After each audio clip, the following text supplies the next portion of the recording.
Welcome, everyone, to episode 58 of the RDH Sports Podcast. I'm your host, Chad.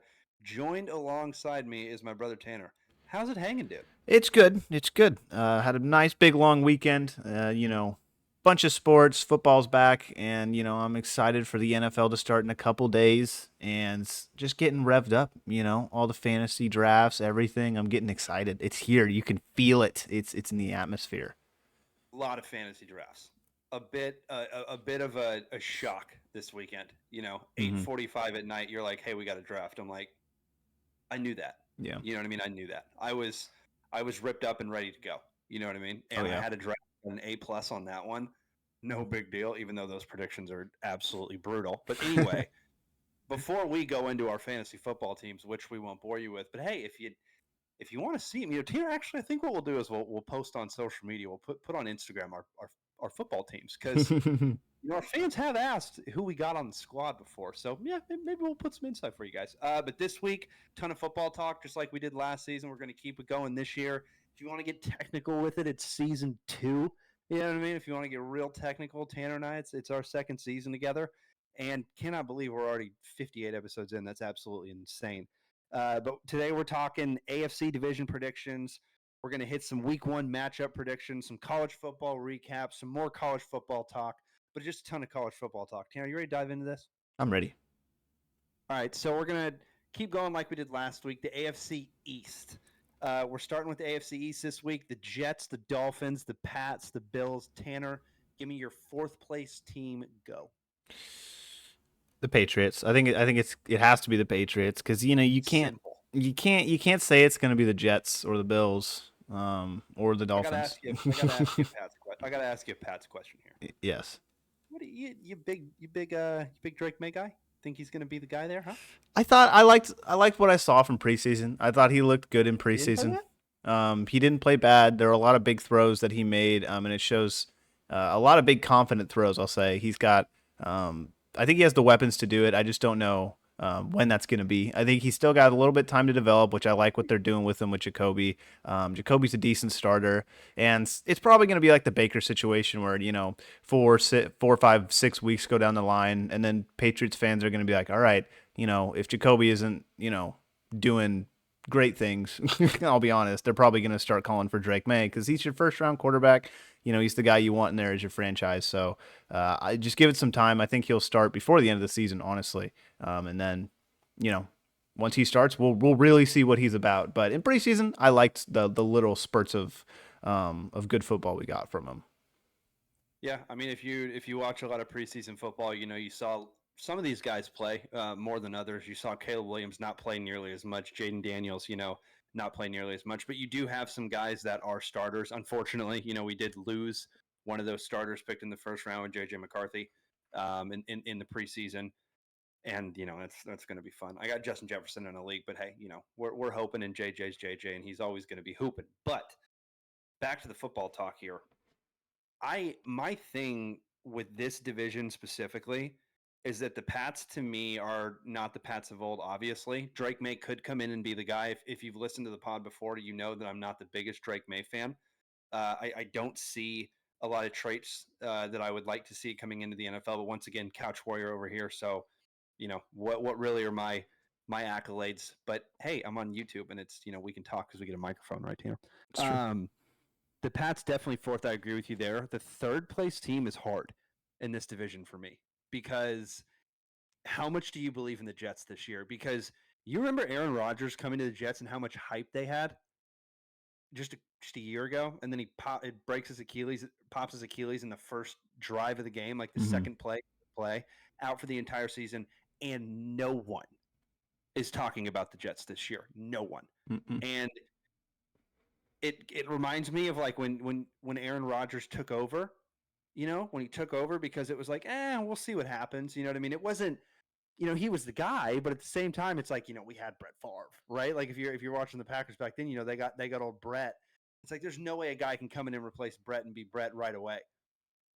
Well, he pretty much did, and he got a Super Bowl with the Packers, and he led him to a lot of successful playoff runs. You could argue not a ton of successful playoff runs actually, but hey, he got a Super Bowl, and other quarterbacks can't say that. But How do you feel about third place in this division? Because for me, this is tough. This is really tough. Because do you believe in the Jets? Do you believe in the Dolphins? And do you believe in, is this the year that the Bills are going to fall off? Like, what do you got here for number 3? I mean, if there is any year that the Bills will fall off, it's going to be this one. It's hard to say that it's not going to be this one when you compare them to the teams that they've had in the past. You know what I mean? Like, they've lost a bunch of guys this year to free agency. They've had injuries already, in training camp, and it's not looking good for Bills fans. You know what I mean? Like, their team is getting worse slightly. You still have Josh Allen. I think he still gives you a very good chance to win this division.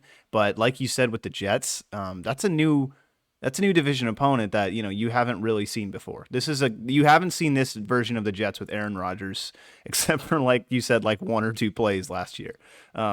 So I don't really know what in my opinion, I'm gonna go with. I think the Dolphins are my favorite for this division, just because I think they're the most consistent team overall, and they have the best on paper. And I like the Jets, I like the Bills, but I think the Dolphins look really good. Like, look at their roster up and down, and then tell me that it's not good. You know what I mean? I get it; it's the Bills division, but it was close last year. So it could go either way. With the inconsistency of the Bills, it's hard to go with them right now. I love the Bills, and I think it's going to be a really close race, but I think the Dolphins get it down the stretch, and I think the Jets are right there in the mix too. Wow. This might be the most competitive division that we have in the NFL, I think, this season. So you think this is a division where it's like, yeah, I could see at least like a couple teams making the playoffs here. You Yeah, know what I mean? honestly, those top 3 could definitely make it. I think it's possible, and I think that if it Aaron's work. Aaron, Yeah, but it's Aaron's. possible. It's very possible, and I think the Jets have the potential to win the division. I'm not saying it's a lock for the Dolphins. I just think that down the stretch, I think they're the most consistent team. Granted, if they don't have like the injuries that they had last year with Devon Achane coming back, like that's going to be a huge, big battery, big spurt for this team, and it's just going to be hard to stop them. So I don't know. I like the Dolphins surprisingly. The Bills took a step back, and I'm uncertain about the Jets at this point. So before I see what I know Aaron Rodgers can be on the field, I'm going to go with the Dolphins. But later on down the seasons, if the Jets start rolling and Aaron starts rolling, it's game over. But early preseason predictions, put me down for the Dolphins. That's crazy. I did not think you were going to go the Dolphins. I mean, I really did not. But I understand with what you're saying, and you nailed it on the head. You said the injury bug, because if it's not Tua, it's the starting running back. mm-hmm. You know what I mean? And like if Tyreek goes, like, a lot of Cowboys fans, I think, know that if CeeDee Lamb goes down in the middle of the season, it's over. Like I mean, there's that wide receiving core goes from number 5 to 10 in the league, if you say 10 to 15 in the league, to 25 to 30, 30 to 32 in the league, in my opinion, because CD plays such a big role. Now, Mm-hmm. the Dolphins, you could argue, have 2 number ones. Jalen Waddle on some teams is a number 1. I can name a couple teams where he would walk in and be a number 1, but that's a nasty team. And they have an athletic offensive line. They have big offensive linemen. My big question with the Dolphins is the defense. Mm-hmm. That's just my big questions, because, and you said they're not a lock. If you'd have locked them, I'd have said you're insane. Because like you said, this division is going to be tough. Mm-hmm. This division is going to be 1 game, 2 games between these guys, barring injuries. Barring injuries. You know what I mean? Because a lot of people aren't talking about what the Jets have. And the Jets have a very good team. I know I'm going all over the place here, but I'm right there with you, with the Patriots being 4th in the division. 3rd in the division, to me, it's tough.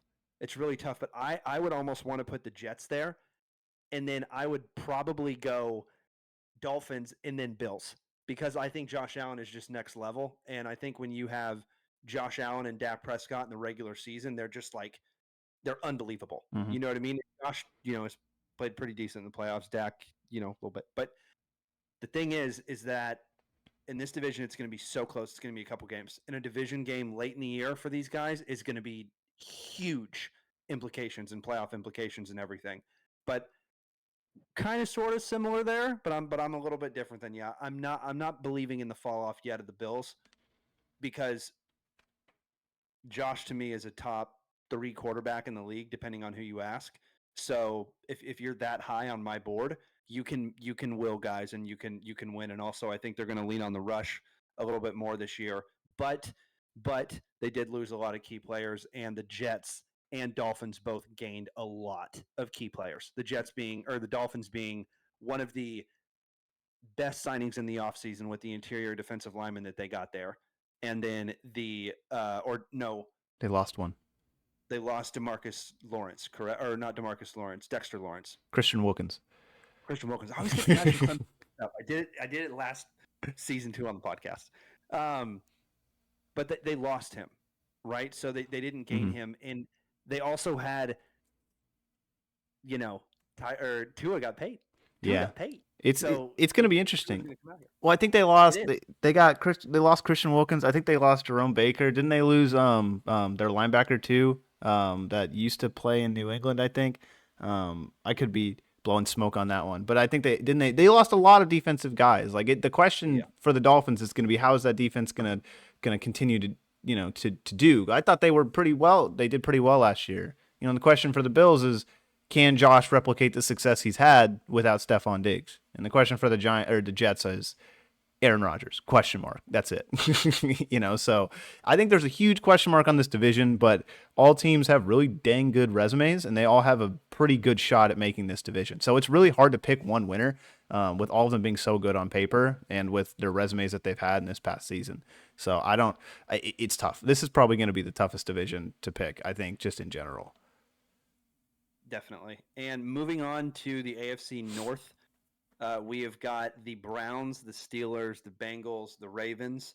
I'll start this one off. I know it's crazy to say, but I've got the Steelers making fourth in that one. I've got the Browns making third in that one. And the Ravens and the Bengals are going to be a game apart. I'm going to let Tanner go ahead with his 3 and 4, and then I'll go with my two to kind of leave you hanging there for who I got. Same 3 and 4. I think it's gonna be the Steelers. I think it's gonna be pretty close, honestly, with 3 and 4. It usually is with these teams. Steelers are not a bad team. They got Tomlin. They got that fancy record, never going under 500. So it's gonna be competitive up until the very end, at least for the 3 and 4 spot. And I don't know if Cleveland's gonna compete have the same success that they had last year with the Joe Flacco stuff. Deshaun Watson's supposed to play the whole season. We'll see what happens. They went out and got Jameis Winston as a backup in case Deshaun isn't ready to play for the whole season. Nick Chubb, uncertainty around him. When is he going to come back? They're saying mid-October. Jerome Ford's a good back. How's that offense going to look with Jerry Jeudy? A lot of question marks in the Browns. A lot of question marks in the Steelers. The two that don't are the Bengals and the Ravens. So it's like I'll give my number 2. And I think actually no, I'll let you go. I'll let you go because I keep giving mine first. I do believe that I think the AFC is better than the NFC. I'll say that first. Probably. Because my goodness, just picking these top 2 divisions, you're like, okay, and you're like, I haven't even seen the Texans yet. You know what I mean? So it's like you've got that. That's another whole conversation that we'll get into next division. But the Bengals and the Ravens are very, very hard to pick for me. Just like the last division was extremely hard to pick for me. But this one's tough because how much of the Jamar Chase stuff lags on in the season, right? When does this contract get done? Leon Draisaitl, the Edmonton Oilers, signed before Jamar Chase is signed. You know what I mean? Like it's off season in the NHL. We're playing this week, folks, and Jamar's still not signed. So how much does that, for me, I'm sitting there with T. Higgins in fantasy going, sir, you know what I mean? That's a 20 piece this week for sure. But with Jamar and Joe, that connection is Dak and CD. That's a connection that you just can't take away, right? And so it's just not there right now. It's not there. We don't know when they're going to be signed. We don't know if Jamar is going to be signed before week 1 or after week 1. Me sitting here thinking to myself, it's probably going to happen. When, no, is going to be the big question. How much does that linger on? But the Ravens are so close every year. You know what I mean? They're so close every year. And they got better. The Ravens got better, in my opinion, over the offseason, and they got King Henry. Like, that running game is going to be stupid with him and Lamar. I mean, that is insane. It's going to be just that whole offense. It's going to be stupid. It's nasty. Like, their wide receivers are track stars. So it's like, oh my gosh, like this division's just oh man, those two are going to be good. But I'm going to put Bengals at number 2, and I'm going to put the Ravens at number 1, and I'm also going to give that division one game. I'm going to give those two one game. So I'm going to go Ravens above the Bengals, as much as it hurts, because I love me some Joe Burrow, but I'm going Ravens above the Bengals in the AFC North. What do you got at number 2? I think it comes as no surprise. Yeah, Ravens are going to win. I think it'll be close. I don't think it's going to. I don't know if it's going to come down to the last week, but it's just hard for me to pick against, Derrick Henry and the guys that they've gotten in this offseason. Like, they've just gotten better, and they were already the number 1 seed coming out of last season. Regardless of how they ended up performing in the playoffs, they looked good in the regular season, and then they were extremely hard to stop all season long. And the Bengals are going to be the only team, in my opinion, that have a chance of stopping them, like you said. And it's going to come down to, how they're going to play down the stretch, not losing these important games. They're going to have to, because I don't see the Ravens dropping a whole lot of games this season, and it's going to be, can the Bengals, replicate that success, in their own schedule and actually have a chance to compete. I mean, I think, if I'm not mistaken, they played Chiefs, I think in like the first 4 games, I think the Bengals do. So it's another rematch of Mahomes and Burrow. So they're already off to like an interesting start. Granted, the Ravens also play them opening night, but like that's going to set the tone. The Ravens win that game, that's going to set the tone for their whole season. The Bengals win that game when they play the Chiefs, that's going to set their tone. So I don't. It's going to be interesting down the stretch. I think the Ravens have it, and I think they're going to win by a game or two. They look unstoppable. It's Derrick Henry, you know what I mean? And they're going to do a lot of fun stuff with him. So it's hard for me not to pick the Ravens here, That's a really good point you brought up with, the first game of the season. It's, the Chiefs and the Eagles that are Eagles, the Chiefs and the Ravens, the other bird team. There's a couple more in there. But like when you have the Chiefs going against the Ravens, week 1, first game. I mean, that is okay. We see you.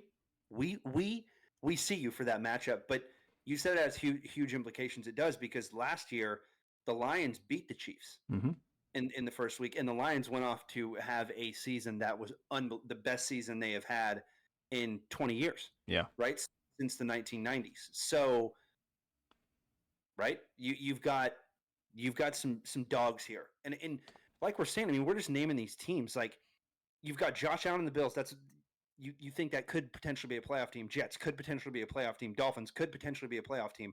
Ravens could potentially be a playoff team. Bengals could potentially be a playoff team. It's not even close. That's 5 teams right there.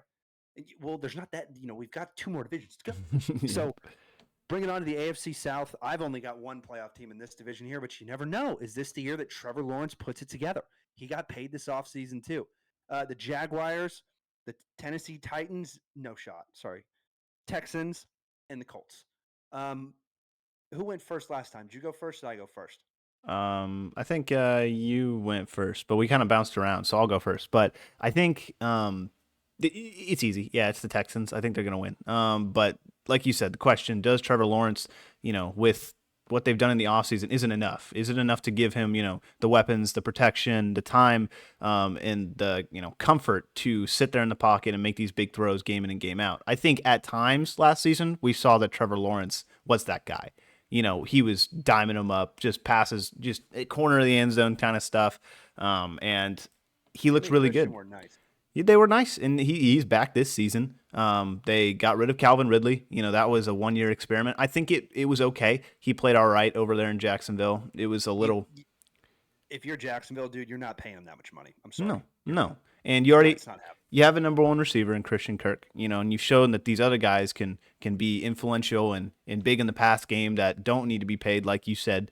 Those like big. Jones. Exactly. And like Evan Ingram, their tight end, like he did very well last year. And I expect him to have, a very similar offense, honestly, that was last year to it was last year. So they got a couple other guys on defense, building to the draft. It's not a whole different team. It's pretty similar. And if yeah, and they paid, I think, Josh Allen, so he's there for good. And they look good. Not Texans good though. All that rant just for the Texans to win the division. They got a whole ton better. Stephon Diggs, Joe Mixon, all these guys. I think their defense is finally going to look good. They got a bunch of younger guys on defense, defensive backs in free agency. They're just loading them up, and they look good. No one's talking about Will Anderson. He's going to come on this season, I have a feeling, and just they're kind of flying. They're above the radar, but somehow they're also below the radar. Hunter Anderson.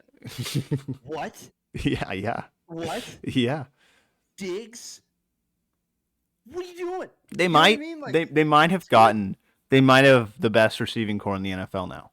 I think it's above the Bengals. I think it's above. Ooh, really?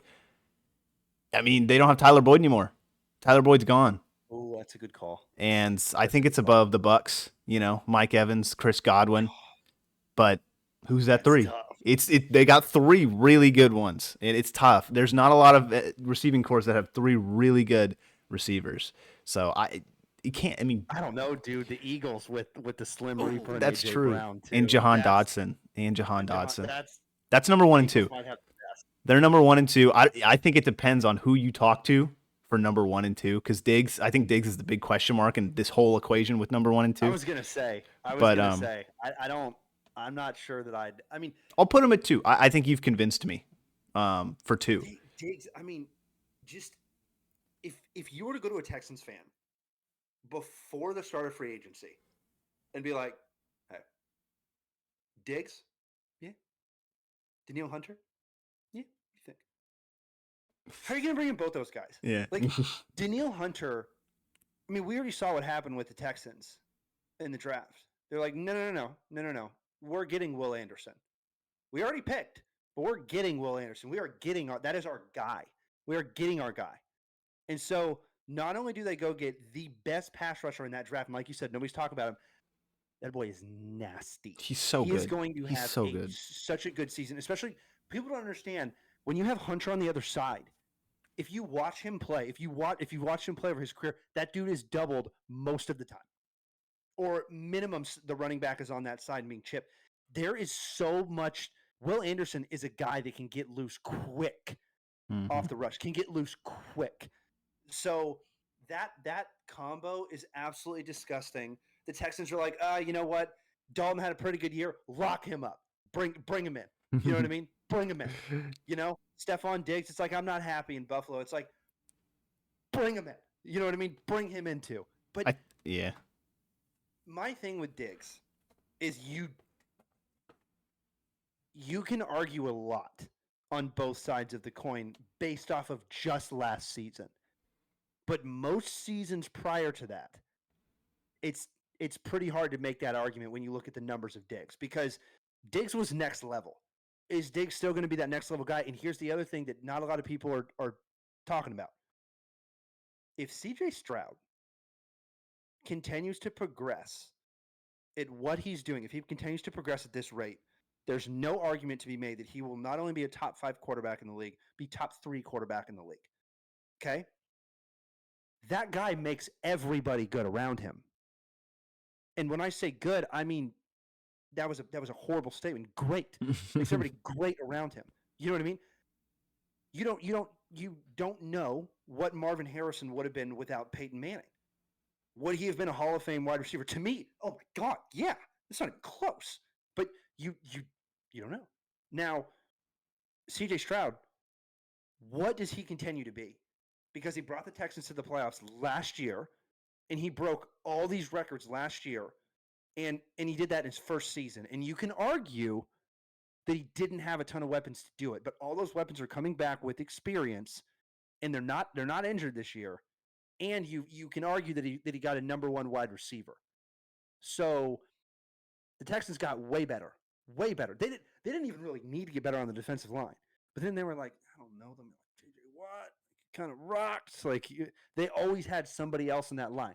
back in the day, Vince Wilfork, when JJ was going there, he wasn't a defensive end. He was a defensive tackle. But my point is, you have to double somebody on that line.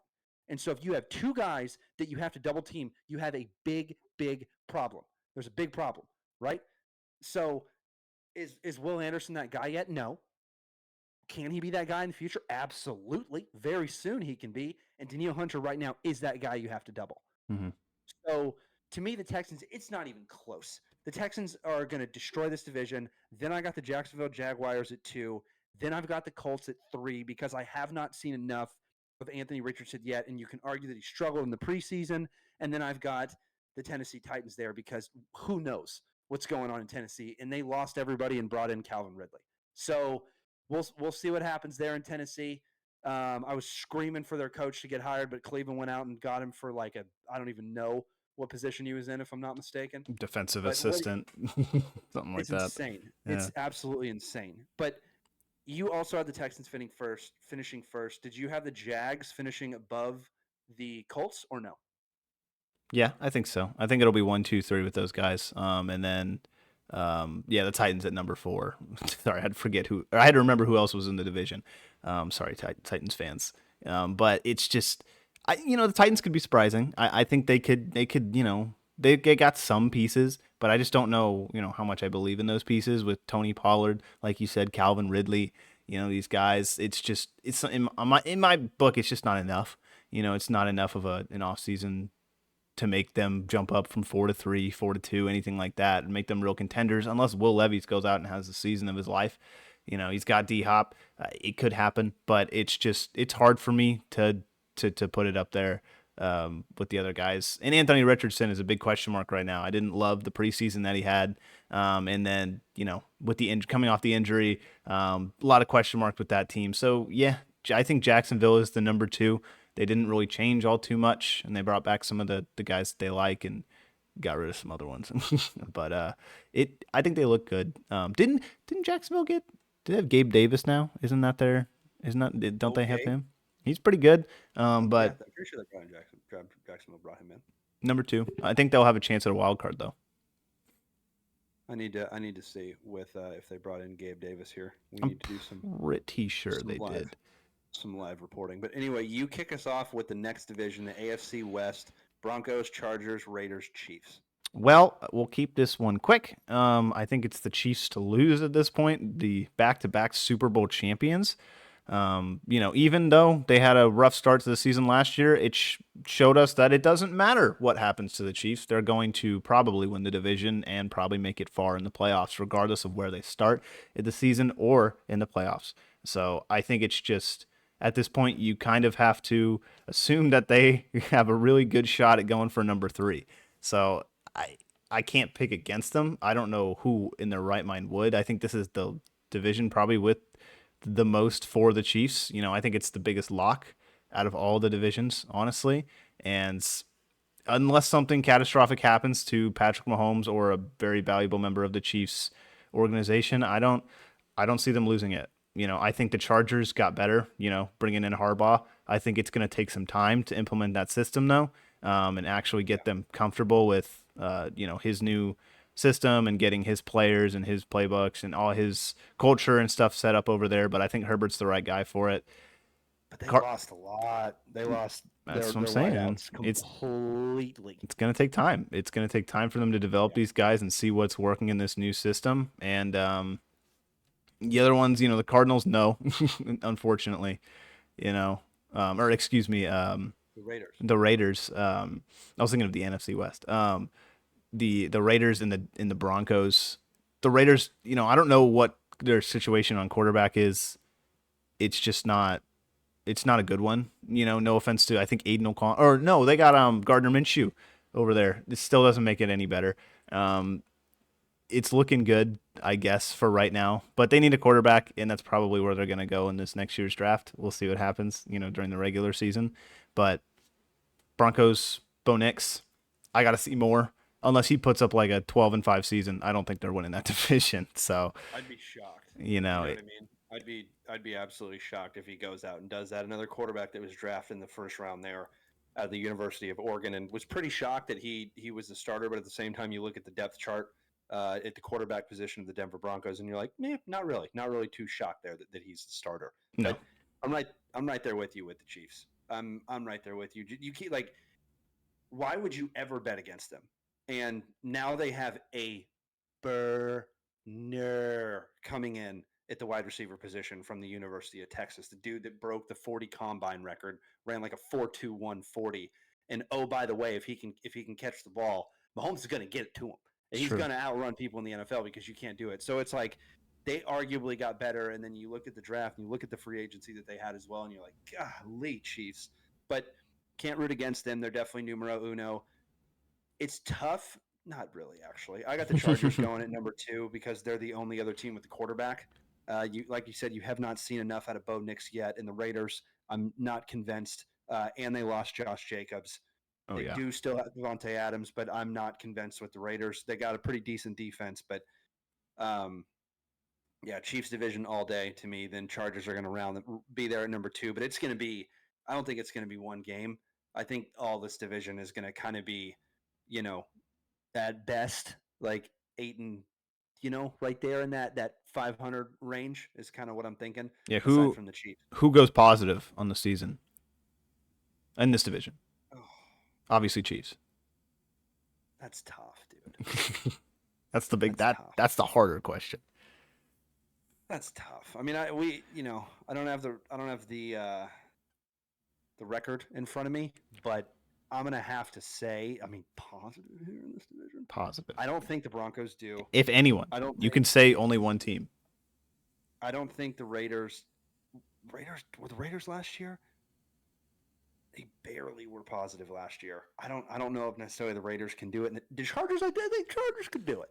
I think Chargers can do it because Justin old Herbert, and you cannot discredit that coach Harbaugh going there. I mean, he's been there, done that with a way better defense. But anyway, we won't get into that. A lot less at quarterback though. Yeah, it's true. It's true. But maybe the Chargers in this division. I'll have the other two going negative, and if they do go positive, I have them both of them going positive by one game. I just don't see a ton of success there. But once again, like you said, if Bo Nix lights it up, I'm completely wrong. And the Raiders, you don't know, because that's a team that plays like, dude, I don't know. That's a nasty team. You know what I mean? It's like the Steelers. It's like a team you don't want to face. They're just nasty. Mm-hmm. Good ass football team. Love watching them. But yeah, that is all of our AFC division predictions. Now we're going to go to week 1 matchup predictions. We're going to start it off with Thursday night. Thursday night, we've already alluded to it, and that is this week, folks. That is in a couple days here. The Baltimore Ravens against the Kansas City Chiefs. Tanner, who do you got? I'm going to go Baltimore. I think they win this game. It's hard for me to pick against Derrick Henry. I know the Chiefs lost some guys on defense, so I think they're going to be, not as good defensively as a unit as they were last year, which, in my opinion, was a big reason that they made that Super Bowl. Especially a couple plays, just big deciding plays. We talked about them at the end of last year in that AFC Championship game against the Ravens. So I think the Ravens are pissed. I think they're going to come out and they're going to beat the Chiefs. It's going to be like last year where the Lions came out and stunned everyone. But this time, I think the Ravens have a pretty decent shot at doing it just from the get-go. And their team, in my opinion, is better than the Chiefs on paper. So I think I'm going to go Ravens. I think it's going to be a close game, maybe 3-point game, between 3 and like 7 points. I don't think the Ravens blow them out. I don't think they get them by multiple scores. I think this is going to be a single score game that does come down to the last drive and maybe a Justin Tucker field goal, maybe throw some of that out there. But I think it's going to be a great game to start the season, Thursday night football. Last year, we picked a lot of similar teams. Going Chiefs, baby. Okay. Bring it home. Patty Mahomes. You know what I mean? Bring it home. Not confident in this pick, I would say. If you're gonna bet the house, don't do it. You know what I mean? Do not bet the house on this game because this is, like Tanner said, this is a 1 touchdown max toss-up game. The thing with the Chiefs, the reason I'm going to give them the edge, the Ravens, the only thing I can say about the Ravens is they haven't necessarily figured out that offense yet. right? Now, the only piece that came in is literally like Derrick Henry. So you're probably like, who is this clown? But I'm trying to justify my pick here, guys. You know what I mean? I thought Tanner was going to go Chiefs. I was going to go Ravens. But he went Ravens. So now I got to go Chiefs. They look good. So I got to flip it up. No. The thing about the Chiefs, man, is like I always go against them, and every time I do, they freaking win. So I'm gonna go for him this year. I think Pat is gonna have one of those games. But the big question for me in this game is, and you and I both have it as a toss-up game. How close is this game? Because if this game isn't close, a lot of questions come out of these teams, right? Because then it's like, wait, hold on. Is this not the Ravens that everybody thought it was going to be? And then it was same thing as last year when the Chiefs lost to the Lions. Everyone was like, it's over. It's over. You know what I mean? And then Pat's like, dude, chill. You know what I mean? The thing with, you can argue, right, with these divisions like we just got done talking about, Chiefs have an easier division. All you got to do to get in the division, hands down, to get in the, all you got to do to get in the playoffs in the NFL is win your division. And Chiefs are going to have a lot easier time doing that than the Ravens. You know what I mean? You got to go up against Bengals, right? You got to go up against Bengals twice a year if you're the Ravens. That's tough. That's a tough division. That is a very tough division. But I'm going Chiefs. I'm feeling it. Patty Mahomes, fantasy quarterback. You know what I mean? Let's rock and let's roll, Pat. Anything else you want to say on that game, or do you want to move to the Friday game in Brazil? Let's go to Brazil. Can't believe we're having an NFL game in Brazil to kick it off. You know what I mean? Unbelievable. Eagles versus the Packers. Another game where it was just like, what? You know what I mean? That was a matchup where I saw the first, when the schedule first came out and it was in, I was like, really? Like that's what we're going with. I'm rocking it. Okay. Now, you're high on the Packers this year. You're really high on the Packers this year. You have them winning their division. So, for me, I look at the Packers and I honestly see the Cowboys. I don't know what team's going to show up. It's very true. I have no idea what team's going to show up. I don't know if Jordan Love's going to show up and throw 2 touchdowns in the first half and be like, oh, shit, here we go. Or if it's going to be one of those games where it's like, you can't get it together. Nobody can get open. There's no separation in these wide receivers. So, I'm not sure. But for me, I'm going Eagles in this one. I'm going Eagles. Do you think that the Birds are going to go over there and get it done in Rio, or do you think this is the beginning of the Packers just full throttle? You know what I mean? Yeah, I think it's really interesting because you look at the teams on paper, who got better, who didn't. Obviously the Eagles probably one of the best teams in the NFL on paper. If you're just looking at it, they got Saquon. They did really well in the draft. They got these corners that have looked really good. The only big thing that is kind of looming over them right now is I'm pretty sure James Bradbury. He's 6 to 8 weeks. He's not playing in this game. So he's not that's your number 2 corner and arguably number 1 at times with Darius Slay.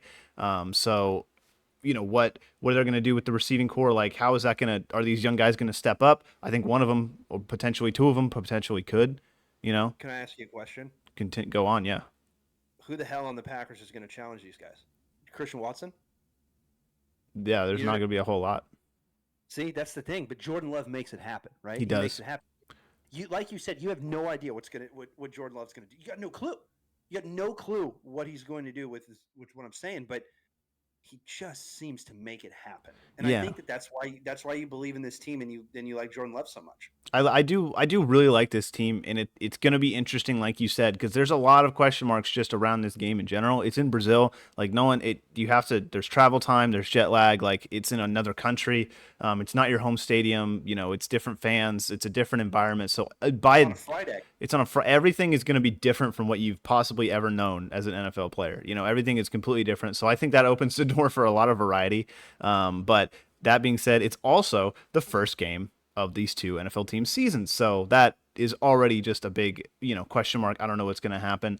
I think what my prediction is, I'm not going to pick the Packers to win here because I think that the Eagles are just with Saquon. I think they're going to lean on the run. I think they're going to come out and they're going to be like, all right, we got Saquon in free agency. This makes sense. Let's give him the rock. And I think he's going to start going. I think he's going to have a big game. I think that the Eagles are going to win, but I think it's going to be real close. I don't think Jordan Love is going to be bad. I think he's going to play well. But I don't know if it's going to be enough to overcome what the Eagles have done in this offseason. And I don't think that's a knock on the Packers. I think that's just a testament to how good this Philadelphia Eagles team is. I think you look at them and you say, this team has a good chance of winning a Super Bowl, a very good chance of it. They were very close in years past, and they've made some deep playoff runs, as we've seen with their Super Bowl run not long ago, and they got better, I would say, this offseason. Now, you can say what you want at the end of last season. Their defense, their secondary was okay. It was kind of trash. It was falling off, stuff like that. But, I haven't seen the Eagles have a bad defense 2 years in a row. It just doesn't really happen that often in, recent memory for me. So I think that they're going to bounce back a little bit. I think the Eagles win this game. I'm going to go for them. But I think it's going to be real close. I think we're going to have some good games on Friday night. But I don't think this is a testament to the Packers being bad. I think it just shows you how good the Eagles have gotten this offseason. And moving on to the first Sunday game What's your pick? Oh, I already picked the Eagles. Oh, I didn't realize. Oh yeah, dude. No, I mean, go for this guy? No, not me. I'm not. But hey, I got the Lions wrong last year. You know what I mean? I could get the Packers wrong this year. I just don't know. Like I said, I don't know what team's going to show up. With the Packers, it's just I like what I've seen from them. You know what I mean? It's hard for me to sit back and say like, yeah, Jordan Love sucks. And he doesn't. He really doesn't. I think he's played very well. I think he had a good coming out season. At times he struggled, but like, who hasn't in their first season? CJ Stroud. But like that's, it's an unfair comparison. So I think he's had a lot of time. He looks really good. He's very poised. Give this man a number one receiver, and see what happens. But like one of these guys out of that receiving core is going to become that number one, and they're going to see what, I like it. They got Josh Jacobs. This is a team to beat, I think, in the NFC North, and we're going to see what happens with them.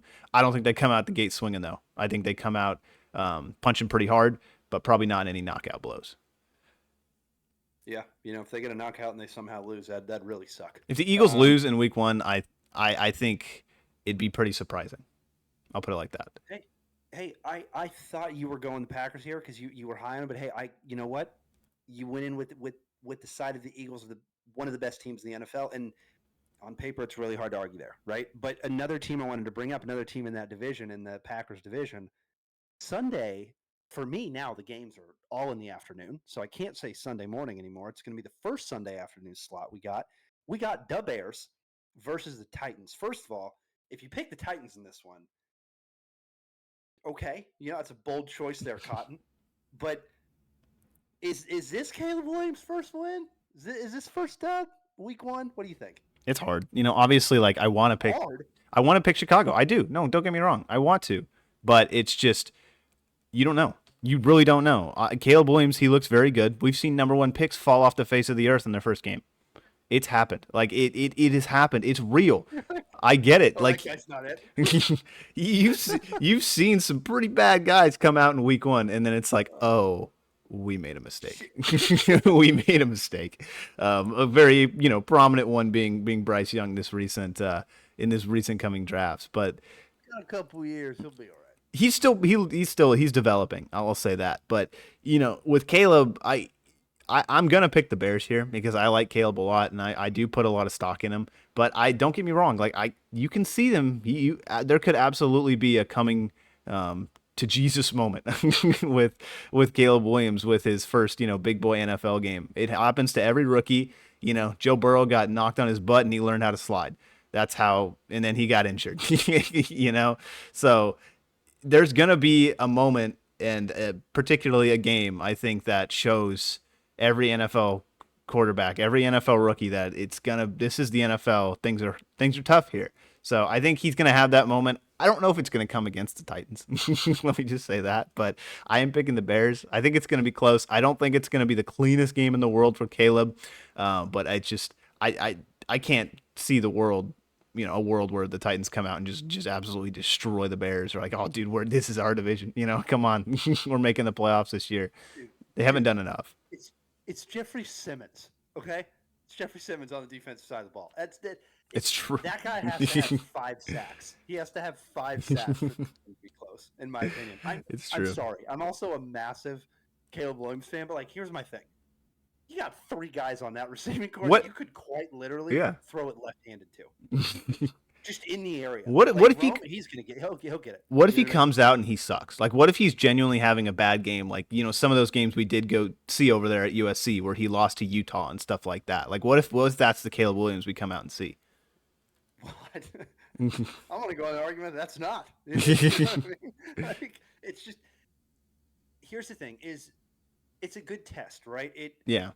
You can't really say the Tennessee Titans are going to be putting up a ton of points. Probably not. But the Bears, it's a good test on the defensive side of the ball because the Titans are always in the top 20 defensively ranked wise, if not top 10.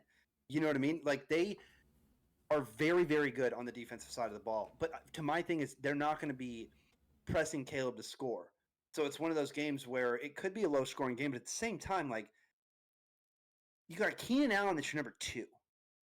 You got Rome that's your number 3, and then you've got DJ Moore, who is just like, okay, finally, here we go. Like, let's go. You know what I mean? So you've got guys there that are just, well, I mean, first of all, we were talking earlier about receiving cores. We forgot to mention the Chicago Bears. That's true. Sorry, guys. This is going for number 1 or 2, 100%. Yeah, Chicago, absolutely. But my thing with the Bears is that you have a guy, like you said, you have a couple guys on that team that you don't know what's going to happen.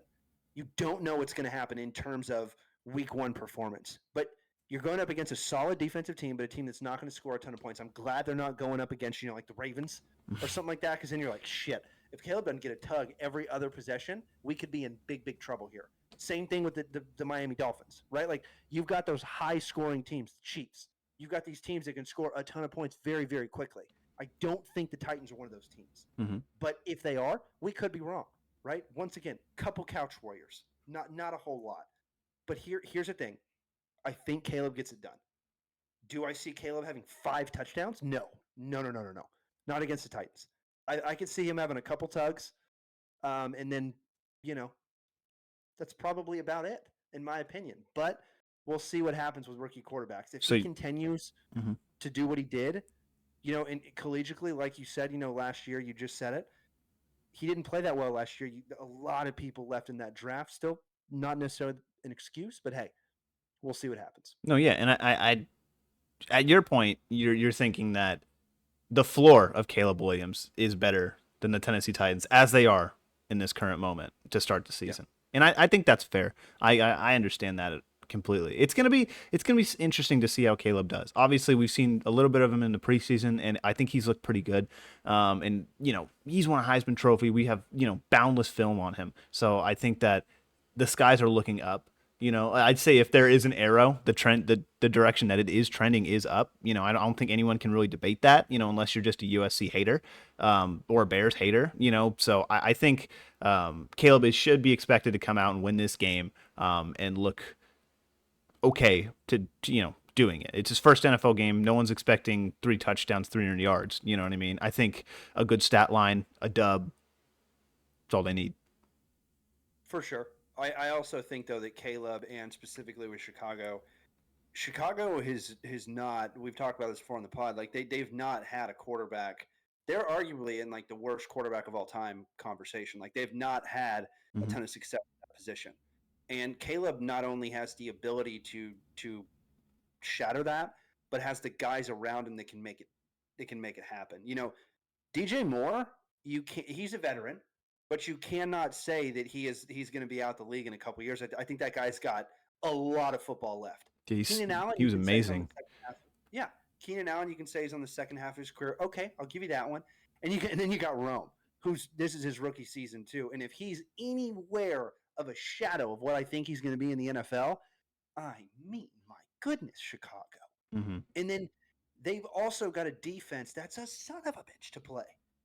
The Chicago Bears are not. You don't want to play the Chicago Bears. That's one of those teams that you're like, oh, shit. You know what I mean? Like, it's just like, oh, we got to play the Bears, the Steelers. Okay, but Bears this season, it's going to be big. Tanner's got the Caleb Williams jersey in the background. I got the same jersey, and seen a couple USC games in person. Seen a lot of Caleb Williams play, so it's going to be a fun year to talk about him. And rookie quarterbacks is always fun. What's going to happen? You've also got another guy that we haven't mentioned a whole lot of. We're not going to go over this week in terms of games, but you've also got a week 1 starter, and we mentioned it previously, the Denver Broncos, because we were going over those division rankings. You got Bo Nix starting. You would have had JJ McCarthy starting for the Vikings, but he was out with that injury. And then you've got, like we said, Caleb Williams that's going to be starting. You've got Jaden Daniels that's going to be starting as well. And then I don't necessarily know if the Pats have said that Drake May is Jacoby number 1, right? Jacoby's number 1. Yeah. Okay. So they're not giving Drake May the range yet. So you've got those guys that are starting week 1. Out of those guys, which one's going to have the best game? It's really hard to argue that it couldn't be Caleb Williams. But hey, like I said, Tennessee Titans, good defense. We'll move on to the Sunday afternoon game, another afternoon game. Of course, we're going to put this one in here. The Dallas Cowboys versus the Cleveland Browns. This is so hard. This is going to be a real tough game. This is so hard. This is going to be a very tough game. A lot of people are sleeping on this game. A lot of people think Cowboys are going to go in and just run the show. Well, usually it takes Dallas a couple weeks to get going. If you've watched them, like Tanner and I have, and also usually you don't play a team that's this good defensively out of the gate. I think that Cleveland this year, they have the reigning defensive player of the year, a little bit Homer here with my hat and Tanner's shirt, Giga Mags. The degrees above me, the rings in the other room. But anyway, we've got defensive player of the year. There we go. We got defensive player of the year coming back against a rookie at tackle for Dallas. So it could be bad. And we have seen games before where if you give up 4 or 5 sacks against one guy, Dallas doesn't win that game. So we'll see what happens. Go ahead and lead us off, Tanner. Who do you got? You're the Browns guy. Tell me what they're going to bring this week. I think this is the toughest matchup in week 1. I think that's not Ravens and Chiefs. I think that one is obviously pretty tough. But given on the Sunday games, I think this is probably the toughest matchup because these are 2 playoff teams. They kind of had a similar end to the season last year. They're both very good defensively, and at points they have been very, very good offensively. But you don't really know which offensive unit, for each team is going to show up, right? I think you got to give confidence in Dak Prescott. He's, at this point, 8-9 year NFL veteran. He's been here for a while, and he knows this offense like the back of his hand. He's been in here for a while. This is his 4th season with McCarthy, and I just don't. It's tough to go out there and see. I think the big question mark. Let me say this. I think the big question is how is Cleveland's offense going to do? Will they come out and will they look like Cleveland? Will they run the ball? Will they run these play action? Will, they get these tight ends involved early, these early kind of over, crossing routes with these play action passes with the tight ends, getting Njoku involved and start mixing it up with the Cowboys defense? Or are we going to see the Deshaun Watson that throws a pick 6? You know what I mean? Or are we what's going to happen there? I think if Deshaun starts getting going pretty good, like if he starts getting confident, he starts making big throws, Cooper gets open, you start seeing the lapses in Cowboys defense that you saw at the end of last season. I think this is the Browns game to lose. You can't say that it's not. But like I said, you can't count against, you can't put all your eggs in that basket. You can't say that Dallas isn't going to come out with CeeDee Lamb, Dak Prescott and not be effective. Not be efficient, not go out there and score touchdowns. Like that's what they do. They got him signed up. They got Zeke back. They got Dalvin Cook. They got Dowdle. We don't know what's going to happen with that running back situation, but they addressed a lot of the offensive line needs in the offseason. It's a young offensive line. Can it go up against Myles Garrett? I don't know. He's the reigning defensive player of the year. Probably not. They're going to put a lot of resources on him. But I'll tell you one thing is that they're pretty good at what they do on the offensive line. They're very good at what they do, and they know how to draft, and they know how to, get these guys and get them ready. But it's hard for me to sit here and say that Myles Garrett isn't going to be a factor in this game. He will be, and how big of a factor? I don't know. Is it enough to change a game at points last year? Yes, he won the Indianapolis Colts game by himself. That is the reason, and I think a big reason that game is why he won DPOY.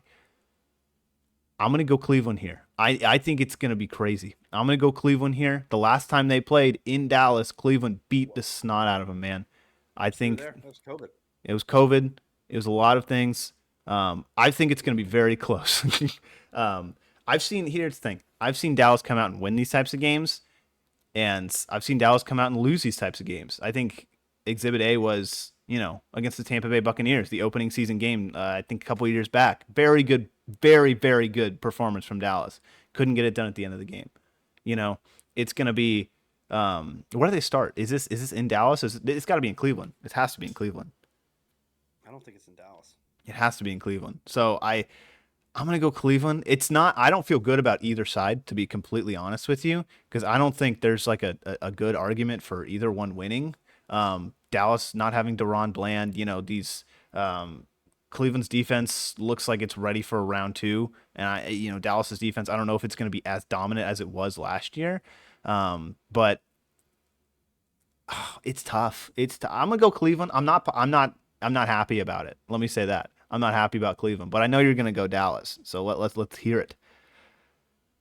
I mean, you brought up a lot of good points, and the big thing with Cleveland too is like how much are they going to not respect the Dallas run, right? Like that's my biggest question, because you're already going to double CD. Mm-hmm. You are following him with 2 guys on the field everywhere he goes.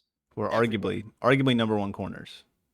One is 100% in Denzel Ward, and Martin Emerson has gotten a lot better.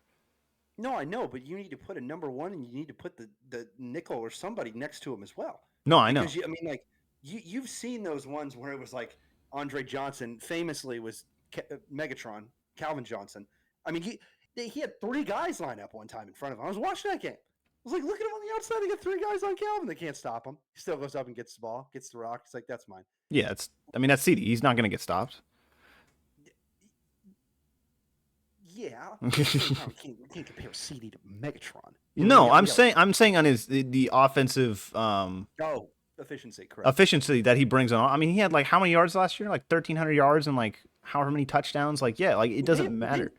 We paid him $34 million a year. Hell yeah, he can do it. You know what I mean? You got Brandon Cooks over there. No offense, Brandon, but like he's good, but he's not going to warrant. He's not going to gain a lot of attention. That's not one defensive back. You know what I mean? For sure. If you're doubling Brandon Cooks, something's going on. You know what I mean? Something's going on. Yeah, something's CD's not on the field. Right now. Yeah, maybe not right now, but earlier in his career, Saints Brandon Cooks. Oh my God, he was nasty. Anyway, he lost a fantasy championship going against him. Thanks, Brandon. Dallas and Cleveland. The biggest thing here is how does the offensive line match up against the defensive line? Just like you said, you've got a rookie tackle, most likely, that's going to be going against Myles Garrett. You cannot necessarily say that Zach Martin is going to be right there to help him and bail him out. Tyrone Smith has been gone this offseason. He's gone on to greener pastures. And there's a lot of question marks on the defensive side of the ball with Dallas as well. There's a lot of young players that have not necessarily played a ton in the recent seasons, but Dallas has this approach this year. Look, we drafted our guys, and it's time to see what they are. Time to see what they are. Okay, shit. Mm-hmm. There goes Sam Williams, our starting defensive end. Okay, shit. There goes Deron Bland. It says 6 to 8. I think that's 8 to 10. Right? You already have very, very key injuries at 2 very big positions for Dallas on the defensive side of the ball. I am going to go Dallas here, but it's going to be ugly. And you need CD to have a game. And you also need Rico, Mr. Dowdle back there. You need Dowdle to kind of also have a game. Because if you can't get CD going early and they start cooking, like Cleveland could, like Deshaun Watson of old could, we know what Coop's going to do. Mm-hmm. You know what Coop's going to do. He's going to ball. Coop's going to get 100. He's going to get 100. He's going to get 100. If he doesn't, it's going to be like 88. But he's going to get a tug. You know what I mean? And he's going to literally run other guys open. It's crazy because of how many eyes he takes when he goes anywhere on the field. But I think Dallas is going to win. I don't think it's going to be a high-scoring game. I think this defense on the Cleveland side of the ball is nasty. I think they're for real, and they've locked up pretty much everybody. So, go Dallas, but I think it's going to be a game where Dallas wins on a field goal at the very end of the game in Cleveland. I think it's I want to say Cleveland's favored by like 2.5 points or whatever, just because they're at home. But I think the big battle, like you said, and I want to bring more light to this, more attention to it, is that defensive line of the Cleveland Browns, offensive line of the Dallas Cowboys, because that is just honestly, in my opinion, the biggest question mark of this game. Because obviously Dallas, very, very new looking front five when it comes over there to their offensive line. They got the rookie over there at left tackle and a new center. So obviously, Well, real quick, maybe Mhm. we still don't know who the hell they're going to play at left tackle yet. We really don't. We have no idea until it's the got to first be week. it's got to be Guyton. No, it's got to be Guyton. It could be. He's taking snaps. Like, why would they just move over Tyler? Steele. No, Steele's a right tackle. I know he is. He's But what if they traditionally move Steele? he has been a swing tackle. Oh yeah, it is true. Yeah, in the past. I don't know. You're most likely right. You're most likely right. And Cleveland, they're going to put Miles wherever he is. Yeah. Wherever that rookie is, Miles, you go right there. I agree with you because I think Steele has in the past been a swing tackle, especially when Lyle Collins was with the Cowboys. So you did see him kind of move into those like weirder positions, but I think he's kind of cemented himself as that right tackle. I don't know if they want to move him, but at least from what I've seen, Guyton has been that left tackle, and he's looked really good doing it. But I just don't. I like what I saw from Cooper Beebe. I think the Cowboys, new center that they drafted. I think that he's probably going to be the guy to go that they go with. But again, back to my point, like the Browns, like I just throwing out some names here. Obviously, Myles Garrett, but Zadarius Smith, Shelby Harris, Dalvin Tomlinson. Like it's disgusting, and not even to mention like JOK, Owusu Koromoa, these guys that they got back there. Like I said, the defensive backs, like they're good. Like their defense is stout. It's gonna be what can Dallas do? We know Rico Dowdle is supposedly the number one running back for Dallas. Like he's not a physical back. He can be at points. He can get down and run, but like he's not. He's not Derrick Henry. Like he's not going to blow through these guys who are just huge on the defensive line. Like I think Cleveland has done a very, very good job of addressing these defensive line issues, especially the interior defensive line, which is, historically where Dallas struggles when it comes to running the ball. So it's tough for me to sit there and say that Rico Dowdle is going to go off, in the middle of those trenches, because I just don't see a world where he's, going to go up there and just punch these guys in the mouth, Does Rico get 75 rushing yards? No. Wow. Okay. No. You think Cleveland puts the clamps on him? I think you're going to see some run defense from last year from Cleveland. Like they were historically one of the best units in NFL history. Now, Cowboys were very good, and they have been, historically a good a defense for the franchise. But Cleveland was a historical defense in terms of the NFL. So the more and more I talk about it, the more I talk myself into Cleveland. I do think Dallas can win this game, and I think it's going to be a coin toss up at the end of the game. But like it on paper, I think Cleveland wins the matchup. But that's without thinking about the veteran poise of Dak Prescott. Especially in a season opener, which in an opponent that didn't do as well as they wanted to, in 2023 with the Cleveland Browns. So there's a lot left. I think both teams are pretty hungry, and it's just going to be, can Dak go out there? Can he do it? Can they establish a run game? If Dallas establishes the run, this game might be over. This game might be over. But there's arguably no more question marks in an organization this season than the Dallas Cowboys, right? You've got the starting quarterback contract up. You can argue that there's not necessarily a starting running back in their prime right now. I know you got Zeke and Dalvin, but we have not seen anything with Rico to say that he's going to come out and, like Tanner said, take the league by storm, be a top 10 running back. You've got a pretty good offensive line, but you got questions with Zach Martin.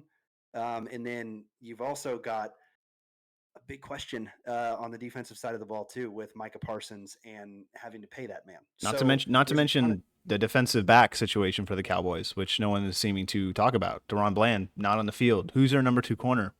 I bet you couldn't name him. Who's the number 3? I bet you couldn't name him. Like Diggs, but who's 2? Who's 3? Jordan Lewis. I think he's playing in the slot, but like who's going to go on the other side? Who's going to be the other guy who's covering Jerry Jeudy, Elijah Moore?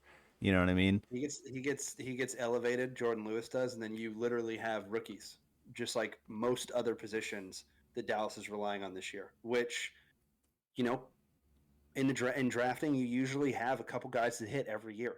Dallas is relying on a lot of guys to hit on a lot of positions. So it's a bold strategy, definitely. Could it work out? Hey, they could become the next Seattle Seahawks. and become a dynasty, right? Well, no, because Russ didn't have any money on his contract then. And so it's like I was saying, there's so many question marks too with the contract situation that we won't even get into, because that's what we'll start talking about when we do the offseason for a little bit in draft time. But Dallas has a ton of question marks this season, and so does Cleveland. If, like you said earlier, if Deshaun comes out and starts playing like old Deshaun, that's another team in the AFC you got to be very worried about. But we haven't seen that yet. I do think Dallas gets the job done. It's going to be ugly, like I said, but we'll see. And then the Sunday night game is an interesting one. We've got the Rams, almost calling the St. Louis Rams, not there, Los Angeles Rams, against the Detroit Lions. Go ahead and kick us off that one, Tim. Dude, it's the offense. You know, I haven't said it too much. Sure. I haven't said it too much this podcast this year, but it is the offense. I think they will be a good team. I think they'll take a little bit of a step down because it's really hard to replicate what they did last year. But you know, give me Jared Goff, give me Amon-Ra St. Brown, you know, Jamison Williams, like Jahmyr Gibbs, like yeah, yeah. Do you think it's a? I mean, I don't know if they stepped down, man. What was it? What was their Who in record the last year? NFC? 12-5. Yeah, but who in the NFC? I mean, you've got, like you said, the Eagles, and obviously the Yep. San Francisco Mhm. 49ers. Mm-hmm. Other than that, that's the Lions. No, I don't agree with that. I mean, the NFC maybe, yeah, but NFC, just NFC. Oh no, not AFC, no, sir, just NFC, just NFC. I think yeah. I mean, yeah, there's not a I think whole lot that can compete with them. Yeah, and I agree with you, but I just don't. The Lions didn't look amazing at every single point last year. You know, True. I don't think that they were as complete as a team as people really were saying they were. I think that they looked really bad against a lot of, and I will say this, you know, and this is not what you were, you know, your question was, but I think at points when they played a lot of AFC teams, a lot of teams that were Super Bowl contenders, right, with the Ravens and stuff, they just didn't look great. You know, they beat the Chiefs, and it was a good game. It was a very good game. And it got close towards the very end. That was the first game of the season, you know, but later on down the line, they played the Ravens and they looked like doo-doo. You know, they looked terrible. And then they got in the playoffs, and a bunch of questionable decisions, you know, led them to not winning that game. I think they could have won that game. They could have been in a Super Bowl. They could have easily won that game. They were a couple plays away. And do you remember all the classics we got of the regular season with freaking Jared Goff, man?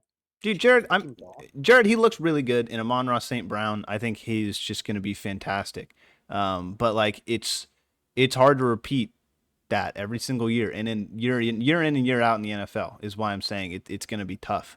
I like him a lot. I like him as a team. It's just hard for me to, you know, sit there and say that they were, you know, the biggest like Super Bowl contender. I don't know. I thought that they played well against the Niners, and they could have won that game, but you know, they were the reason that they lost. You know, they were the reason that they lost that game, and they played the Bucks, I think, in the previous matchup, right? And that was probably not, you know, the most coveted matchup, we'll call it that. But it's, you know, I think they'll do well.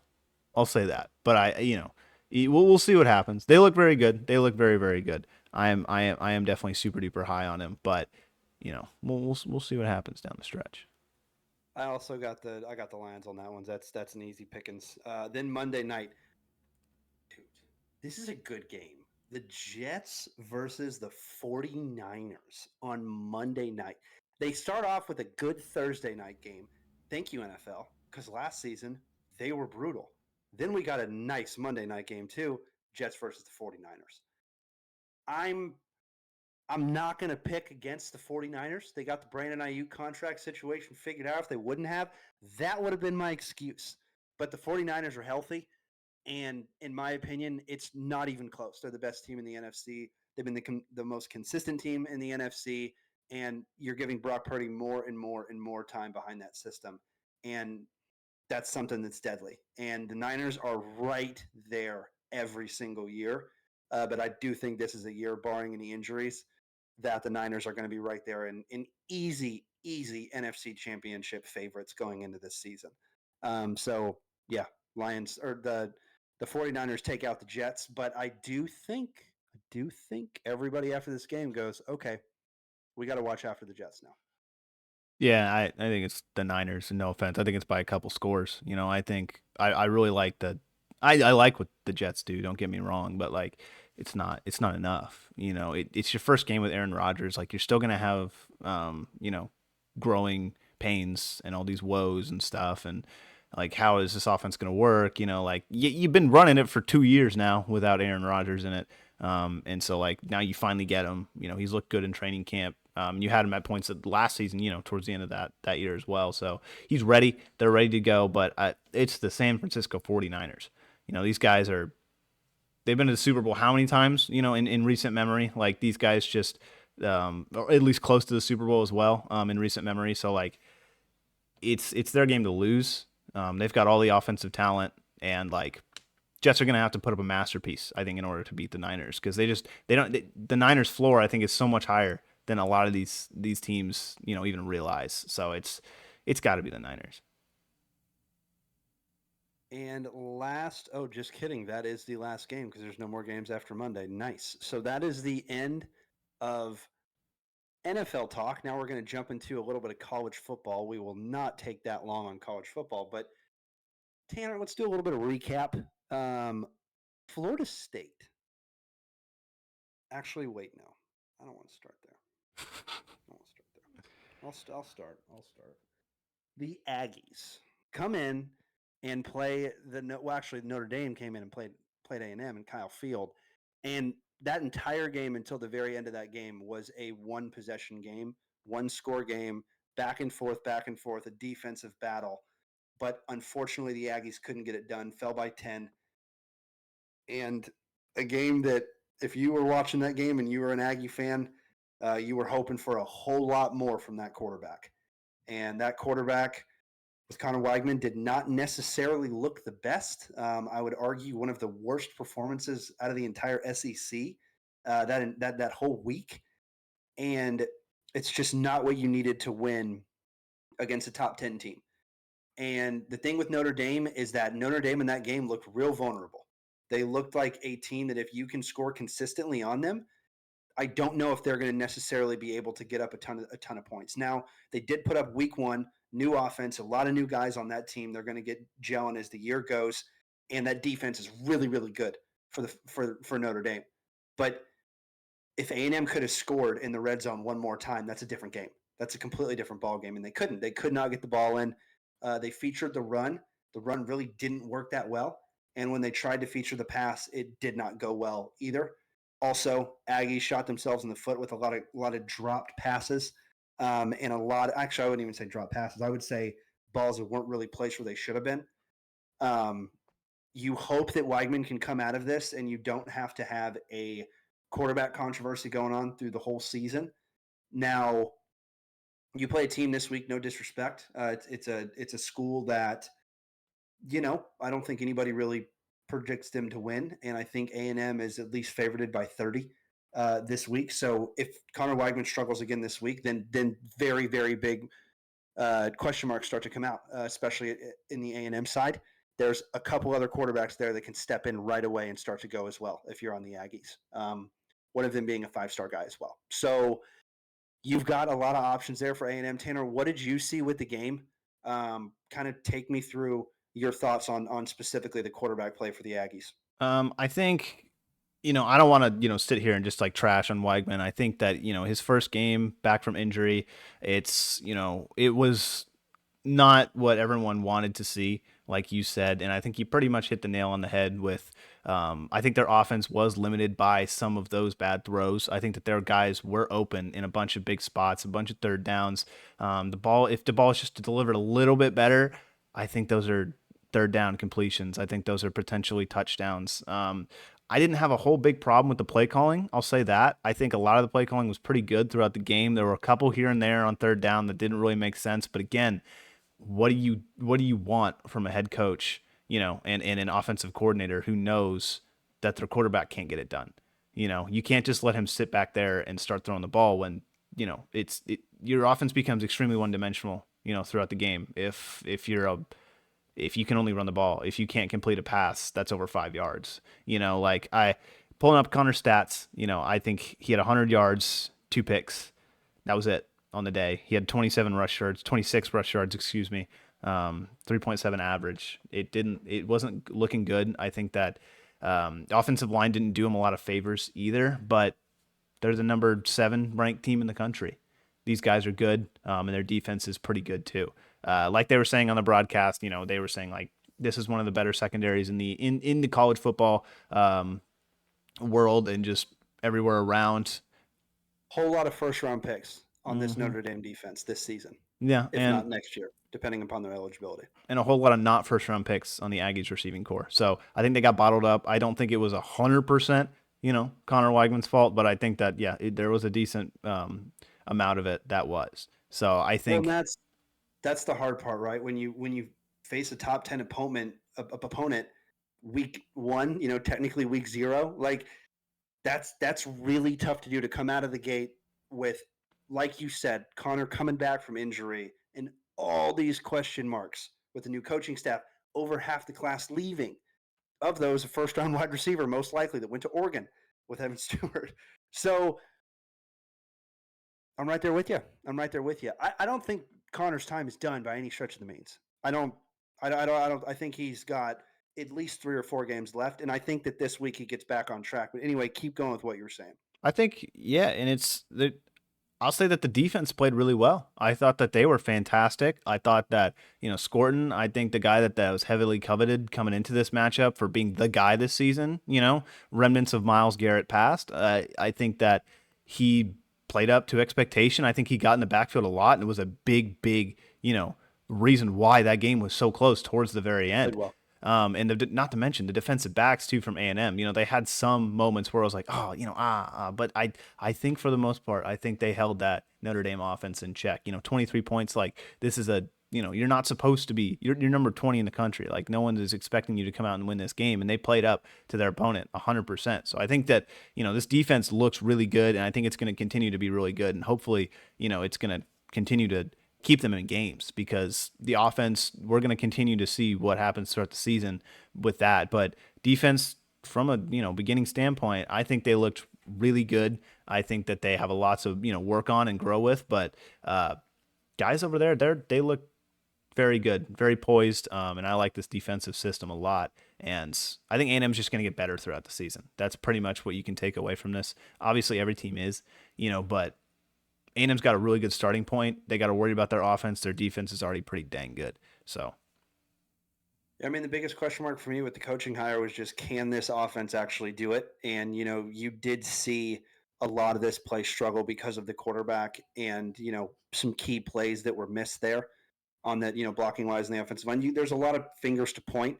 And once again, when you're coming out against a top 10 ranked team very first week, it's pretty tough. And what's crazy is that A&M was favored going into that game, but the only reason that is because you're playing in Kyle Field, and that's arguably one of the top 5 stadiums, if not, obviously for me it's going to be number 1, but one of the hardest places to play in all of college football.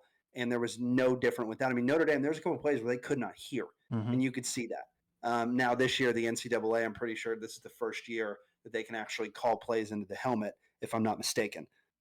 So that's a little bit easier for them, because you saw quarterbacks kind of going like this, you know what I mean? But anyway, with A&M, last thing we'll say about them, and we'll jump on to another team and then do some college predictions, and then we're good for this week. Last thing I'll say, I was never worried about the defense coming into this season. I'm still not worried about the defense. The only thing I was worried about is the offense. And maybe they keep getting better throughout the season, but maybe not, right? So for me, that's the biggest question mark, is going to be this offense. Not this next week's matchup, but the following week when A&M starts to get back into SEC play. That's when I start to have the biggest questions, because remember, UT's here, Oklahoma's here. You're not playing Alabama, but there's some other games that are going to be big. And right now, the University of Texas is number 4 in the country, which is absolutely insane. But hey, this is a long season, and with the expanded college football playoff, there's absolutely a chance, even after a week 1 loss, that you can still find your way in that mix at the end of the season. You just can't mess up a lot through the rest of the season. So the next college football team we're going to hit, I moved to the state, and unfortunately the team goes 0-2. So this one, that's on me, Florida State. That's my bad. That is absolutely my bad. Shocking that they lost to Boston College, I would say, but even more shocking week 1. Boston College, historically, though, has had some insane upsets. So, in an old member of the podcast, old Bradford, he actually picked Boston College and picked against Florida State as well. So he picked against those games. He said, quote unquote, Florida State was overrated. Right now, that's a warranted statement, Bradford. But hey, once again, you got a lot of college football left. But that was a couple rough ways, especially when you're the first game and then bam, you're back again.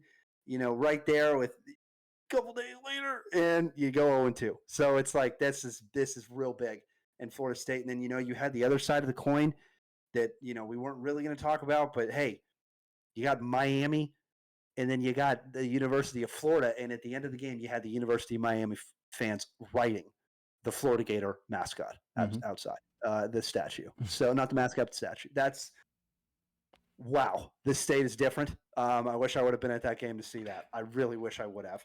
But hey, who says we're not going to hit Florida and Florida State this year? Big B. Okay, college football predictions week 2. Just a couple of them. We just talked about them. Number 4, Texas against number 9, Michigan, the national champs, the Wolverines, who have lost a lot of players. A lot of players, folks. They've lost a lot, and UT has gained a lot of players. Tanner, I'm not going to lie to you, man. I watched Michigan the first week. I do not think that this is a championship caliber team. Could be wrong. Once again, couch warrior, but I'm gonna go Texas here. I think Texas. I mean, if you go and you score 50 points, I understand the opponent. I get it. I watched that game too, but that's Texas against Michigan, man. If Michigan goes out and wins, I will be shocked. But what do you think? It's Texas. It's not even close. Like, I think Quinn Ewers looks just fantastic. Picking up right where he left off at the end of last year. He's continuing to be that guy. I think he's going to continue to lead this team, probably to a postseason appearance. And they look like the same team they did last year. They look, continuously just same team. They're just building on what they already did. So they're going to have a lot of confidence. They know that they, can be those guys postseason. They know that they have a chance in a national championship. So why slow down now? And you get to go and take out the defending champs. Oh, yeah. Oh, yeah. That's going to be – I don't know where they play. But regardless, I think Texas is going to take it. I think Texas has a really good shot to be able to take that one for sure. And lastly, we have Tennessee versus North Carolina State. Tennessee's quarterback last week played unbelievable. You know what I mean? Dude came out there and just was throwing dots above 300. I had to mention this one because it's another ranked matchup. We're gonna pick ranked matchups this year, and maybe not all of them because there's a lot of matchups. And we've already been talking for like a little while at this point. But anyway, last match we got Tennessee, North Carolina State. Tanner, go ahead and start us off. I think we both are going to pick the same team on this one. It's Tennessee, the original UT. That's who I got. Hey, don't look at me. Look at the SEC. Their acronym is UT. Texas is TEX. That's the precedent they have set. But with the University of Tennessee, I think they get it done. I loved what I saw. They put up 70, didn't they? Was that team that put up 70 this weekend? They put up a burger. I'll tell you that. It was like 50 or something. It was good, but I watched the NC State game against, I don't remember who they were playing, but it wasn't great. It was a back and forth game for sure. And it just, I don't have a lot of confidence saying that NC State is going to go out here and whoop up on Tennessee after they put out the performance that they did. So yeah, you were close. Tennessee put up 69 against Chattanooga. Okay, yeah, so it was pretty much 70. But Tennessee looks like they're on fire, So their quarterback, I mean, it's like the second episode we've done this season, and this is the kid's name I got to try to pronounce. I don't even know. I have no idea how to say his name. Noah. I'm gonna destroy that thing. I don't even want to attempt it. It's going to be so bad. You know what I mean? Noah, that kid, he's unbelievable. That was an attempt. I was like watching him. He is like a dude. Like he looks like a Colin Kaepernick, but like way tinier, like a real skinny Colin Kaepernick. He was dealing. Now, given he was playing Chattanooga, but I mean, he threw 314 yards, got the stats here, 22 of 28. Hey, 81 QBR. Hey, 3 tugs, but still not bad, not bad. I don't think the Wolfpack's gonna take this one down, but you never know with the Wolfpack. You know what I mean? You never know. They played. I think it's Western Carolina. I'm going to assume that's what it is. There's a W in front of Carolina. That's who they played, NC State last week, and it was a close game for a decent amount of that game. So Oregon was close last week. Oregon was real close. That's very true. I was watching that one. I was like, my goodness, this would be probably the biggest upset of week 1 that we've seen in a long time. I don't think I see enough from NC State to tell me that, whatever his name is on Tennessee. Ooh, hold on. Let me attempt it. You gotta try to do this. Cause I wasn't, I got destroyed we do the college football stuff and you guys just destroyed me. Names are when hard. I was trying to announce names. Look, I've never, you know what? My degree up there, you can't see it, but it's up there. It's for sports management. Not English. Look, English. man, that's why they got numbers. My attempt on his name is Nico Iamaleava. I think that's a good attempt. That was way better than that. We're gonna go Iamaleava. That's really. I'm assuming that's pretty close. But yeah, he put up 314 yards and 3 touchdowns. Just no reference point at all. I assume that's pretty close. It's phonetically it looks right. It could be horrible. But no, my Tennessee my attempt was horrible. That's true. You just kind of like spat, and that was it. That was the attempt. I told you I wasn't gonna do it. How does Tennessee keep doing this? They just keep getting these quarterbacks. They're just like, oh. Was it Joe Milton was the quarterback last year, right? I don't remember it. Was it Hendon Hooker? I think it was Joe Milton. Which year was that? Dude, he threw like 80 yards, like on his knees. Yeah, that was Joe Milton. He's over there in New England now. Pats. Yeah. He in the year before that was Hendon. Hooker. I said Kirk Cousins RG3 draft. Mark my words. They draft RG3. He balled out. Then they were like, hey, so you're going Joe Milton here. He's going to usurp the starting position. Me, I don't think Drake May is going to be the guy. And, that's the only argument I could get when they got him in the 6th round. I'm like, hey, it's me. Not really. They wouldn't have taken him that high overall. But anyway. They got, why can't they do, they get these quarterbacks. Can they just give one to A&M? Can they just that's not the problem. Donate a quarterback to A&M? Kyler left and won the fucking Heisman. we waited till the end of the episode and I dropped the F-bomb. I tried not to do that. Apologies. It's okay. We're not making money. And if you're still listening, you're probably over the age of 12. So thanks, Adam and family. But dude, the thing we've already talked about A&M. The thing with freaking A&M, man, is it's not that they don't have the guy.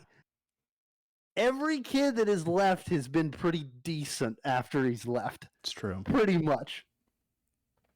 So it's just I think it's just a culture thing.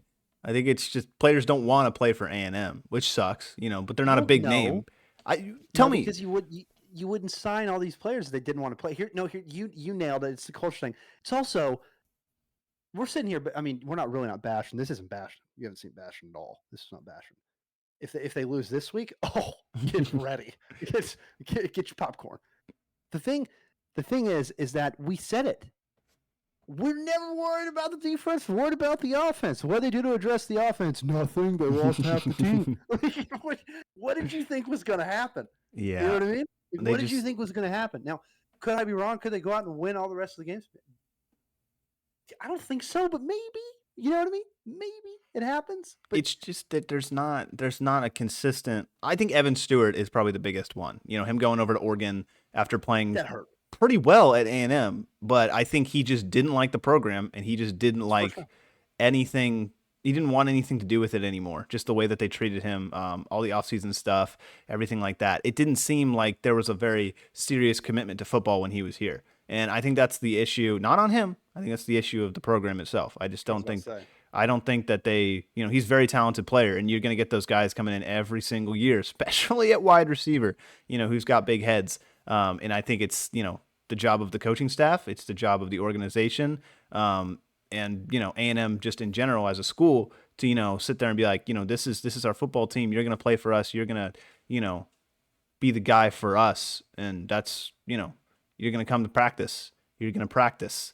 You're going to catch footballs on Saturday. You know, you're not going to go out It's partying just the night before. You know, I get it. it's We're in so college, but like it's, you know, I think it was a very, very bad job from the organization. And like you said with Kyler Murray, it's not the first time this has happened. You know, I well, don't and think they treated him with enough, you know, the the the respect that they needed for Kyler.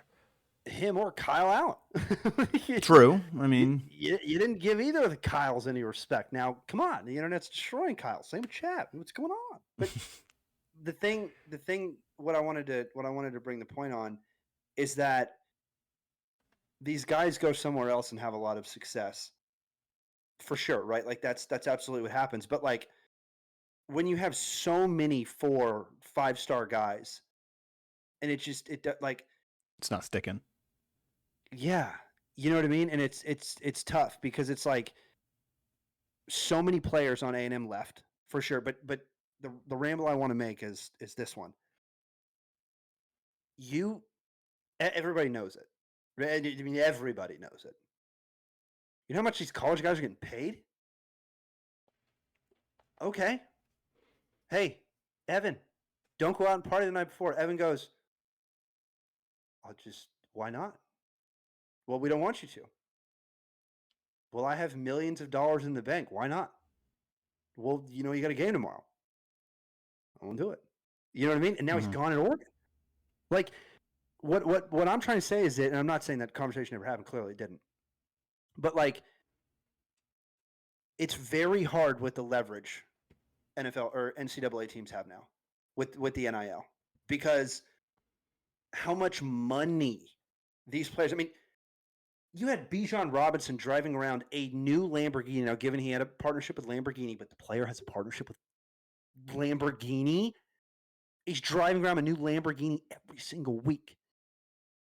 You know what I mean? You know how much money Arch Manning's worth? You know how much money that kid's worth? It's insane. So for me, it's tough in the NCAA now. And you look at everything, and you're like, Saban's like, I got out of this. Like, coaching is not what it used to be. I got out of it, and it's like, I think other coaches are going to start to be like, shit, you know what I mean? This is tough, but it's a whole new ball game. And you know, I'm right there with you because it's like you look at the NFL and like everything changes. Mm-hmm. You know what I mean? It's like, oh, okay, I get it. Like these universities are worth millions and millions of dollars, and some of them are worth more than NFL teams. But like, if you go to the Dallas Cowboys, and I mean, that just doesn't work, right? Like that just doesn't happen, right? You don't just go out and rage 24/7 and then no repercussions. You have Des Bryant, and then you give Des Bryant a babysitter, and you're like, hey, Des, this guy's following around everywhere you got to go, right? Like, it's tough to do, man. But it's just like, for me, it's hard because it's like, if you're a player and you are that good and you're not getting the chance at all to start, sure, see you later, transfer, go get your chance if you're clearly not getting your shot. But if you're getting your shot and you still transfer, that's tough. But at the same time, he looked at that draft class and went, well, I'm going to go over to Oregon and most likely go in the first round. So I don't know. It's whatever they want to do. You know what I mean? They hold all the cards, and they just get paid so much money when they're 18 years old. And it's just, I mean, I did my senior project on it in college. It's crazy. It's hard. Yeah. I mean, imagine you're in that situation. You know, you're very good at football. You got a scholarship to go play for a very big university in the SEC, or heck, you know, go and play for Oregon or go and play for Alabama, like a bunch of these schools that are just coveted national coverage all the time, you know, and you're getting paid millions of dollars to do it, something you've probably never seen before, you know. So you know, what are you going to do with that money? You know, what is the first thing you're going to do? I'm going to spend it. Like, that's the first thing I would do, you know, given I'm 18, 19 years old. Like, these guys are young. There's not, you know, the thought in their mind isn't, oh, I'm going to, you know, benefit this for my career. I'm going to try and build this and, you know, build a good career here and go over to the NFL, kind of start saving this. No, you're going to buy a Lamborghini. You're going to do all this stuff because why? Because you're a football star at this point. You know, you want to live that life. and you're young and you can do it. It's college. It's what people do. But, you have other responsibilities. It's kind of what I'm getting at. Like, I get it. I understand where they're coming from, why they do it. But, I also understand, obviously the point of don't go partying the night before a game. Don't be doing all that. Do it in earnest, do it responsibly and do it in a way that doesn't affect your football career, which I think there can be both. I really do. We've seen players, go on one side of things pretty heavily, like you mentioned with Des Bryant. Like you mentioned, you didn't mention him, but like Ezekiel Elliott, another Cowboy that had an interesting, college career with the off the field stuff. And look at him now. You don't hear anything about. No one ever talks about Zeke's off the field stuff. So it's just, I think it's a maturity thing. And the more that they do this over time, I think the better they're going to get at it. Honestly. Yeah. Yeah. I mean, it's it's once again, you said it. Kids. These are kids, right? Like 18, 19, young 20s. Like that's kids. And I'm just hit the 30 burger. So I consider myself still a child. I'm definitely still a child at heart. I mean, that's not a question. If my mom wouldn't have got rid of my Pokemon cards, they'd be right there. But it's just tough because you have million dollar colleges that are worth so much money, and they're placing not majority, but a lot of their athletic, success on one football season. And some of these universities, unfortunately, can only afford one player now. Right? Like some of these universities are like, how the heck are we going to get this guy? Yeah. You know what I mean? Like how that we're not even in the same ballpark. We're not even in the same. So it makes it really tough for the NIL for these smaller schools to, compete. But hey, one almost beat Oregon this week. It got real close. And Old Dominion was also in a dogfight this past weekend. So yeah, and Florida State's a historic program, and they went 0-2. You know what I mean? So it's not like it's impossible. Yeah, and it all it takes is one season, right? You remember all of a sudden North Carolina State, the Wolfpack started doing real well a couple years ago. Then now all of a sudden they're ranked all the time. Another one that I can say, the Utah Utes. Remember when they just started popping off 5-10 years ago, and then they've been ranked every year. And then let's not forget the Ragin' Cajuns in Lafayette, Louisiana. Those guys out of nowhere. It's like, where the heck who are these guys? And then you look at some of the stars, and you look at the 4 stars, and you're like, oh, okay. Got it. Then you look at the transfers, and you're like, okay, this is fascinating. But that's another part that we haven't even talked about, we didn't get into, is the transfer portal is absolutely absurd. It's insane. I mean, I've played the college football video game, and I can't even imagine what it's like in real life. It's bazooka. But hey, that is enough football talk this episode. If you're still with us, you definitely heard my husky barking in the background. He's ready to go outside. So we're going to go play. And folks, we will talk at you next week. Tanner, let's do it again. Bye-bye.